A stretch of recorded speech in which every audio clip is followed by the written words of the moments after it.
Nag-level up ang career mo mula na tawagin kang Mayor Jose, and may bala ka rin bang pasukin ng politika dahil siya? Una-una, mula nung nag-artista na ako, hindi ko na, hanggang ngayon, hindi ko pinapakiramdaman na lume-level up o nagle-level up. Hindi. Never akong tumitingin doon sa palakpak ng tao, sa sigawan ng tao. At yung tatakbo bilang sa politiko, hindi po mangyayari.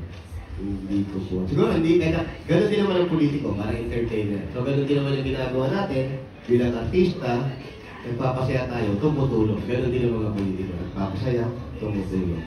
So nagsara ka na ng pinto? Ng alin?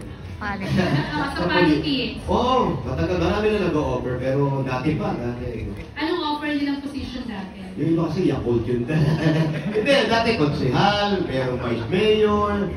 Pero wala talaga. Hindi ko linya.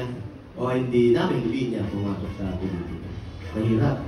Kailangan na yung pinag-aralan mo ba? Yung pinag-aralan mo, alam mo lahat yung gagawin mo. Hindi yung uupo ka na lang na ano to. Wala na, hindi pwede. Mahirap.